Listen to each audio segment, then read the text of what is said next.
저는 성균관의대 삼성서울병원 전홍진입니다. 여러분들 만나서 반갑습니다. 제가 이제 많은 분들 우울증, 공황장애, 정말 다양한 분들 몇만 명을 지금까지 만났는데 그 예민한 분들의 공통적인 특성이 있습니다. 예민한 분들은 그 대인관계가 이렇게 매우 민감하고 스스로를 피곤하게 하는 경향이 많아요. 그리고 저같이 이렇게 앞에서 강의하고 이런 거는 굉장히 약해요. 이게 사람들 앞에서 이렇게 눈을 마주치고 이 앞에 쓴다 그러면 아마 굉장히 힘들어 하실 거예요. 막 식은땀을 펄펄 흘리고. 학교에서 예를 들어 조별 과제를 하는데 발표를 시킨다 그러면 굉장히 힘들어요. 그래서 혼자 하는 거는 좀 하는데 이렇게 대인 관계가 굉장히 힘들죠. 그 이유 중에 하나가 뭐냐면은 그러니까 내 자신은 왜 이렇게 안 되지? 내 자신은 왜 이렇게 힘들지? 이렇게 생각을 해봤지 내 자신에 대해서 깊이 있게 한번 나는 왜 이런 현상을 보이는지에 대해서 생각해 본 적이 없는 거죠. 이렇게 모르다가 어떤 일을 겪게 되면 그 일을 계기로 이렇게 우울증, 공황장애, 불안증, 또 불면증이 오게 됩니다. 그렇게 돼가지고 고생을 하시다가 한 5년에서 10년 지나면 제가 보게 돼요. 저는 이제 3차 의료기관에 있다 보니까 이제 1, 2차에서 치료하다가 오면은 되게 학교를 다니다가 중퇴한 경우가 많아요. 학교를 마치지 못한다든지 회사도 좀 그만두고 주로 집에 계시는 경우가 많은데 밤새서 게임을 한다든지 아무것도 안 하는 경우도 있고 그러다 보면은 그렇게 해서 이제 시간이 가고 그러면서 이제 우울증, 공황장애, 불안증 이런 것들이 점점 심해지고 집으로 고립이 돼요. 집에 점점 고립돼서 밖에 안 나가고 있는 거죠. 세상하고 단절이 되는 경우가 많습니다. 그럼 무슨 일을 계기로 저렇게 될까요? 보통은 특별한 일이 없어도 그렇게 되지만은 뭔가 좀 충격을 받거나 큰 사건, 예를 들어서 친구들하고 큰 무슨 다툼이 있었다든지 회사에서 야단을 맞았다든지 또 가족 중에 누가 돌아가셨다든지 병에 걸렸다든지 이런 좀 큰 일들이 있을 때 급격히 이렇게 되게 됩니다. 그러다 보니까 참 좀 안타까운 경우가 많았어요. 제가 그때. 그래서 이런 참 예민한 거는 참 안 좋은 거고 참 이거를 어떻게든 약을 먹든지 어떻게든 없애야 되는 거다. 이렇게 처음엔 저도 생각을 했거든요. 근데 그게 아니라는 거를 점점 깨닫게 됐습니다. 왜 깨닫게 됐느냐? 제가 사실은 이렇게 저희 병원이 또 강남에 위치하고 있고 또 제가 여러 가지 일들을 하다 보니까 제가 성공한 분들을 많이 봐요. 실제 사업이라든지 어떤 자기 분야에 아주 성공하신 분들, 패션 업계 유명한 분들, 이런 분들도 제가 친구도 많이 있거든요. 근데 그런 분들을 가만히 보면 환자들하고 별 차이가 없어요. 여러분들 막 예민하고 불안하고 그러잖아요. 그분들 다 그래요. 진짜 성공하신 분들이. 근데 그런 분들하고 과연 차이가 뭐냐? 우리 환자들 지금 고생하고 있는데 이분들은 이렇게 잘 나가냐? 돈도 많이 벌고 성공하고 일도 잘해요.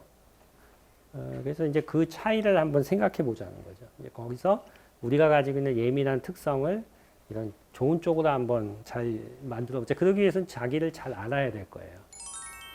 그래서 이제 몇 가지 제가 전에도 아마 요 강의에서 좀 보여드렸는데 조금 더 이 예를 들고서 얘기를 하겠습니다.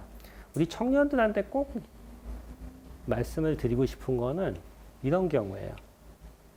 이게 이제 22살의 대학생인데 예민한 성격이라 대학에 가서도 친구 관계로 스트레스를 많이 받았어요. 지금 보면 내 욕하는 건가 이렇게 써 있죠. 이게 뭐냐면 예민한 분들은 서로 관계가 없는 거를 관계를 잘 지어요. 그게 무슨 얘기냐면은 예를 들어서 저기서 막 웅성웅성 한다 그러면 이게 내 얘기하는 건가? 또 카페에서 시끌시끄럽잖아요. 그러면 보통은 다른 사람들 신경 안 쓰고 그냥 친구들하고 얘기만 하는데 거기 되게 거슬려요. 그런 소리나 어떤 표정이나 행동이 뭔가 자기를 향한다는 느낌을 많이 받게 되거든요. 기분 좋게 갔다가도 친구의 표정이나 말투가 안 좋으면 기분이 한없이 바닥으로 가라앉아요. 같이 밥 먹을래? 좀 바빠서 나중에 먹자. 그러면 이게 얘가 나 싫어하나 이렇게 생각한다고요. 실제로 바쁜 게 맞거든요. 바빠서 안 먹는 건데. 특히 표정이나 말투에 되게 민감하다는 거예요. 이거 왜 그러냐면은 우리가 대화를 나누잖아요. 그럼 대화의 내용이 있죠. 그러니까 예를 들어서 오늘 밥 먹자 그러면 밥 못 먹겠다. 그러면은 밥 못 먹겠다고 하는 그 내용보다 그때 표정이나 말투가 과연 나를 향해서 어떤 메시지를 주고 있는지 그거를 상당히 상상의 나래를 피게 돼요. 그러면서 내가 전에 이야기했던 거나 그 사람의 행동들을 이렇게 반추하면서 그 행동에 이렇게 추론을 하게 되는 거죠. 근데 이제 이렇게 자꾸 심하게 이제 그 관계를 짓다 보면은 상당히 이제 우울증이 생길 수도 있고 또 굉장히 감정 기복이 심해집니다. 왜냐하면 다른 사람이 자꾸 자기를 자극을 하는 것 같으니까. 그래서 다른 사람이 나를 이렇게 하는 행동들이 다 자기하고 관계가 있게 느껴지고 그런 것들을 관계사고라고 해요. 서로 관계가 없는 걸 관계를 짓게 되죠. 그러니까 여기 예를 들어 청량리역에서 지나가는 사람이 나보고 씩 웃었어요. 그러면 이 사람이 나한테 왜 이러나? 이런 식이 되는 거죠. 그러니까 그 사람이 나한테 그런 게 아니고 그 사람은 그냥 자기 행동을 하는 건데 그 관련 지어서 생각하는 게 그렇게 되면은 어떻게 되냐면 다른 사람의 표정이나 말투가 안 좋고 그럼 자기를 거부당한다고 생각을 하기가 쉽고요. 이 거부당하는데 이제 상당히 민감하게 됩니다. 그래서 표정이나 말투에 되게 예민해져요. 그러면 어떻게 하면은 될까요?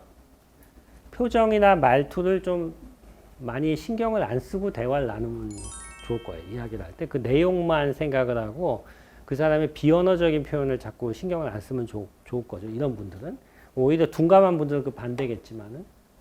근데 이 표정이나 말투에 아주 예민한 분들은 결국은 점점 대인관계가 줄어들어요.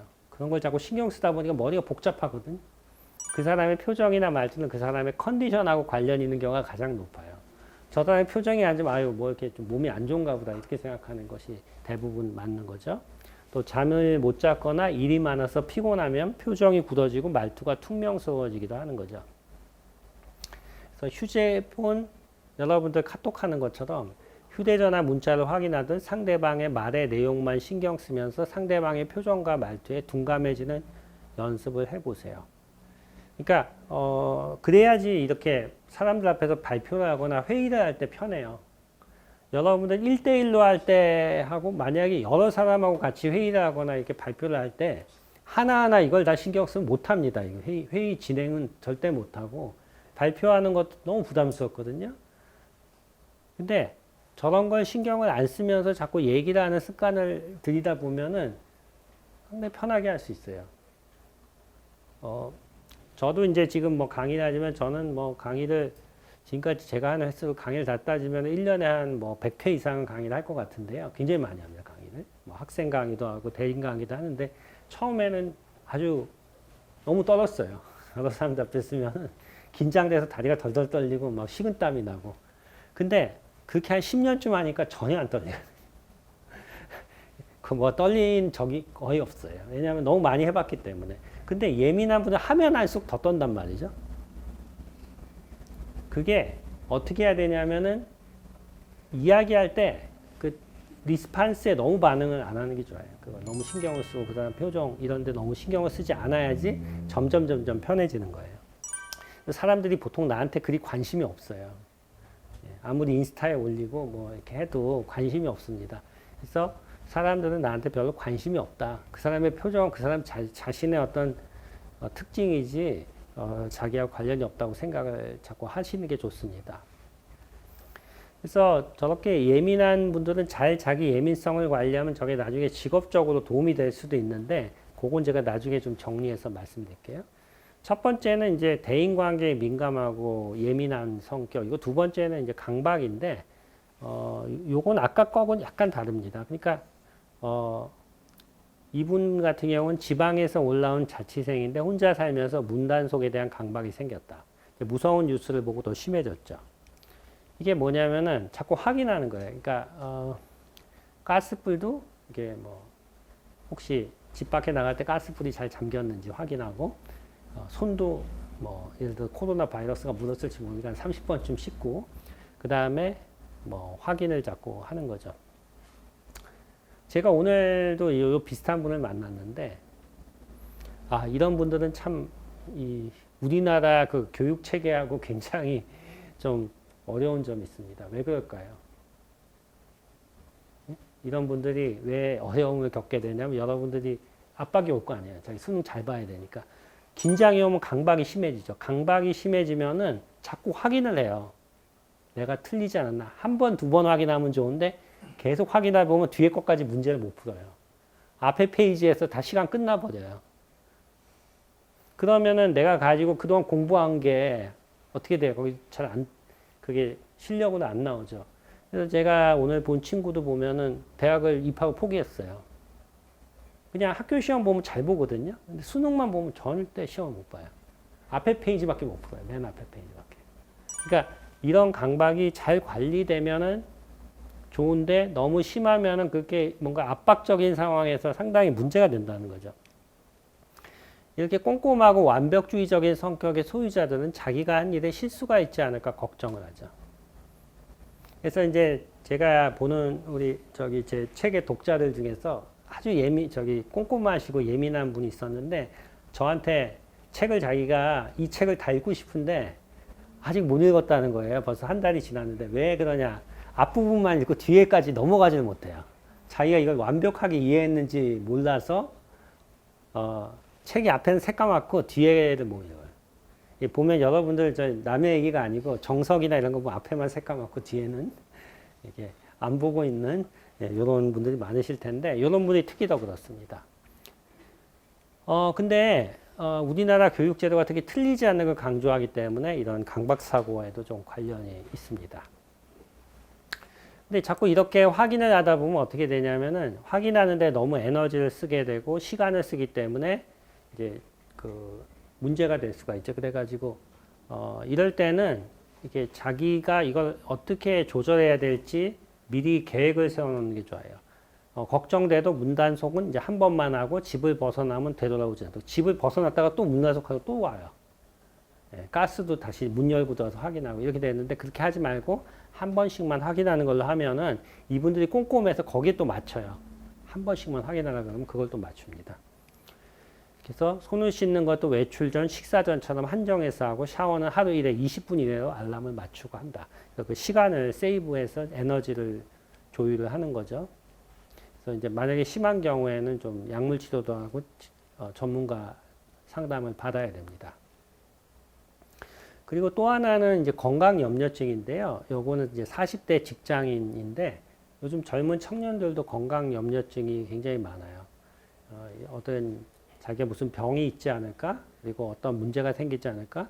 우리나라가 이제 건강염려증이 특히 많아요. 이제 비교해보면 다른 나라에 비해서.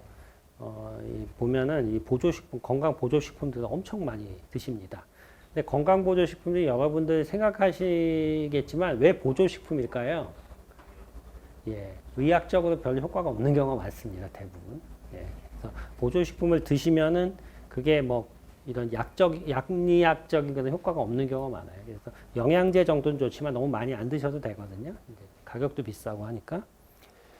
그래서 이 건강염려증이 있는 분들은 두통이 생겼다. 그럼 두통의 99%는 그냥 별 문제가 없습니다. 긴장성 두통이고 근육이 긴장되는 건데 이걸 중풍, 뇌종양 이런 식으로 굉장히 걱정을 하게 돼요. 큰 병으로.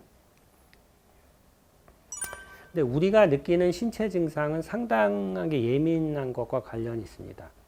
이렇게 예민하고 민감한 분들은 우리 몸이 긴장을 하게 돼요. 긴장을 하게 되면 교감신경계가 흥분되고 우리 몸에 변화가 생기게 됩니다. 여러분들 예민한 분들이 몸에 긴장하면 우리 몸에서 가장 큰 변화가 어떤 변화가 일어나는지 혹시 들어보셨는지 모르겠는데요. 우리 몸의 혈관이 수축을 합니다. 우리 몸이 혈관이 수축을 해요. 예민한 분들은 혈관이 이렇게 좁아지는 거예요. 혈압이 올라요. 그러니까. 혈관이 수축을 하면 어떻게 될까요? 팔다리에 혈관이 수축하면 차가워져요. 손발이. 손발에 피가 돌아야지 따뜻하거든요. 이게 수축하면은 손발이 차가워지죠. 그러니까 수족 냉증 같은 게 생겨요. 이렇게 난 손이 차갑지? 이렇게 되고, 그럼 거기 있는 피는 어디로 갈까요? 손발에 있는 피는. 혈관이 수축되니까 심장으로, 이쪽으로 옵니다. 그럼 심장은 어떻게 될까요? 두근두근두근 하겠죠. 심장은 두근두근해요. 피가 일로 쏠리니까 두근두근두근. 그 다음에 위로 올라갑니다. 머리로. 머리는 피가 굉장히 많이 올라가면서 두통이 생기죠. 막 박동이 생겨요. 머리에. 두근두근두근하고. 그리고 심장이 계속 빨리 뛰고 그렇게 되면서 또 하나는 기관지가 좁아져요. 긴장은. 그러니까 숨쉬기가 힘들어요. 그리고 목이 조이는 것 같고. 이제 그런 변화들이 일어나죠. 몸의 변화가 긴장 때문에 일어나는 거예요. 근데 우리는 거기서 혈압이 높다. 고혈압이 있구나. 그 다음에 뭐 심장이 뛰면은 심장이 이상했나? 이런 식으로 이제 접근하니까 그 이제 내가 예민하다는 거는 이제 신경을 못 쓰게 되는 경우가 있습니다. 그래서 아주 민감한 분들은 옷이 피부에 닿는 감각, 안경이 얼굴에 닿는 느낌, 이제 뭐 이런 것들을 계속 인식을 하기 때문에 인풋이 굉장히 많이 들어와요. 그게 긴장을 유발을 하게 되죠. 온 몸에서 이 센서에서 신경 자극이 머리로 들어오게 되죠. 그러면서 이제 긴장하고 과부하를 유발하게 됩니다. 그리고 예민한 분들은 또 어떤 일이 있냐면 이제 뭐 선천적으로 예민한 경우도 있지만 트라우마를 경험한 경우가 많아요. 과거에 무슨 큰 상처라든지 충격. 그런 것들의 기억이 머릿속에 생생해가지고 그게 또 자극을 유발해요. 아까 관계사고라 그랬잖아요. 그게 그런 거와 관련이 있는데 왜 내가 어떤 좀 힘든 기억이 있으면 그것과 연상되는 게 갑자기 자기한테 콱 자극이 와요. 그러니까 예를 들어서 자기가 예를 들어 교통사고를 당했다. 예전에 큰 사고를 당했다 그러면은 차만 봐도 막 무섭고 그런 게 있잖아요. 그런 것처럼 어떤 사람한테 놀랬다 그러면 그 사람하고 비슷한 사람만 봐도 놀라게 되고 그런 것들이 아주 과부하를 일으키게 되는 거죠. 그래서 이렇게 내 몸이 이렇게 자꾸 이렇게 변할 때 큰 병이 아닐까 염려는 제쳐두고 긴장하고 있지 않은지 항상 봐야 됩니다. 그리고 긴장을 이완하는 훈련도 이제 하는 게 좋죠. 그래서 보통 긴장을 이완하는 방법은 내가 집중했을 때 즐거운 일이 무엇인지를 떠올려 봐야 되죠. 운동도 좋고 봉사활동처럼 내가 원래 직업적으로 하는 일 말고 잘 집중할 수 있는 일이 있으면 그걸 집중하면서 긴장이 이완이 됩니다. 근데 이런 얘기를 하는 경우가 많아요. 우리 청년들 중에서 좋아하는 일이 뭐냐고 물으면 난 좋아하는 일이 없대요. 좋아하는 게 없다. 즐거운 게 없다. 좋아하는 게 없고 즐거운 게 없다는 거는 그런 것들을 찾아보지 않은 거하고 좀 관련 있는 경우가 많아요. 아까처럼 이제 집에 있고 밖에 나가기 싫고 대인관계가 힘들고 그럼 좋은 걸 찾을 수가 없거든요. 내가 좋은 걸 찾아야지 거기서 즐거움을 느껴야지 긴장이 이완되는 기분도 느껴볼 수가 있고 그 다음에 내가 불안하고 힘들 때 그런 걸 통해서 내 몸을 조절할 수가 있어요. 그래야지 내 예민성이 좋은 쪽으로 갈 수가 있거든요. 그래서 이제 내가 이제 아까 집중했을 때 즐거운 일을 찾아야 된다는 거고 다른 것에 몰두할 때 내 몸의 감각이 무뎌지고 건강 염려가 마음에 비롯된 것임을 알게 됩니다.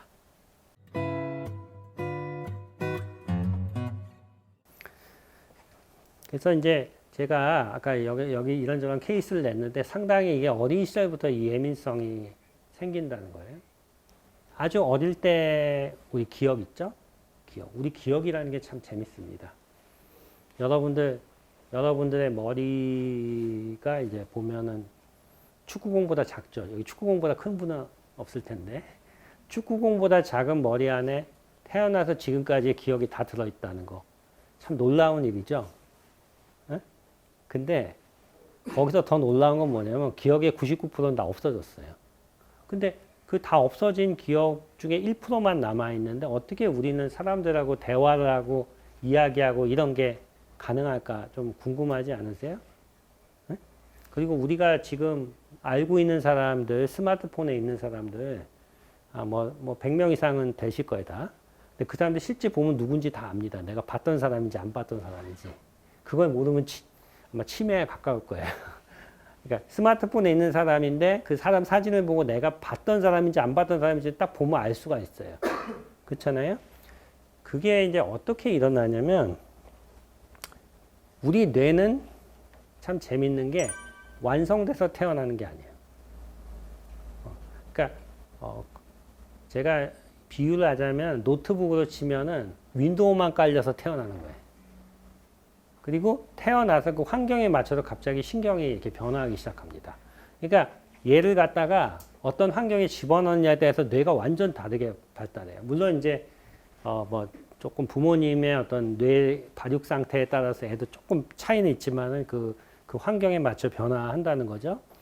그래서 이제 요거는 제가 이 그래프를 좀 말씀드리면은 엄마 뱃속에 있을 때 우리 태교 많이 하죠. 막 클래식 음악도 들려주고. 근데 애가 그럼 발을 뻥 차잖아요. 근데 애가 그 음악을 듣고 발로 차는 게 아니에요. 들리질 않아요, 안에까지. 애는 그때 뱃속에서는 그냥 크기만 하지 뇌 발달이 별로 많이 이루어지질 않습니다. 근데 태어나고 나면 엄청난 발달이 이루어져요. 저 그래프처럼. 처음에는 시각 발달, 청각 발달, 언어신경 발달, 또 고위 인지 기능이라 그래서 어떤 일을 준비하고 계획하는 게 발달이 이루어지죠. 그래서 뇌가 환경에 맞춰서 계속적으로 이렇게 발달을 하는 거예요. 그래서 특히 그때 부모님, 아버님, 어머님의 어떤 태도나 말씀하시는 거, 대화하는 거 이런 거에 따라서 뇌가 급격히 발달을 하죠. 그래서 우리 뇌는 발달이 아주 빨리 이루어진다 어릴 때. 그래서 이제 이런 뇌의 구조를 만들게 되는 거죠. 우리 뇌는 정말 재밌는 게 여러분들 지금 하나하나 여러분들이 그 뇌는 전기 제품입니다. 놀랍게도 여러분들의 뇌는 전기로 움직여요. 그거 처음 알았죠? 예. 근데 아주 적은 전기로 움직여요. 아주 미세한 전기. 아마 세계 가전제품으로 치면 가장 적은 전기로 움직이는 가전제품이에요. 아주 미세한 전기로 움직입니다. 그리고 그 전기가 수많은 신경 가닥으로 연결되어 있어요. 도파민이라는 게 여러분들 많이 들어보셨을 거예요. 도파민 뭐 유튜브에도 많이 나오는데 도파민이 올라가면은 굉장히 의욕도 나고 그러지만 도파민을 여러분 계속 올리면 의심이 많아지고 그러니까 이게 많다고 좋은 게 아니에요. ADHD라 그래서 각성하면 집중력이 좋아지지만 ADHD를 계속 그거 각성을 시킨다고 좋은 게 아니에요. 그렇게 되면 의심이 많아지고 날카로워질 수도 있거든요. 그리고 또 너무 도파민이 또 떨어져 버리면 사람이 막 의욕도 떨어지고 굳어지고 이렇게 됩니다. 우리 뇌가 어떻게 이루어져 있고 뇌가 이제 신경이 이렇게 발달이 되면서 어떤 예민한 뇌를 만들게 되죠. 그리고 그 안에 신경 전달 물질이 우리의 이런 기분이나 감각을 조절하는 역할을 하게 됩니다. 그래서 여기까지 말씀을 일단 드리고 다음 회에서 실제로 어떻게 이걸 우리가 극복하고 조절해야 되는지 거기에 대해서 말씀드리겠습니다. 감사합니다.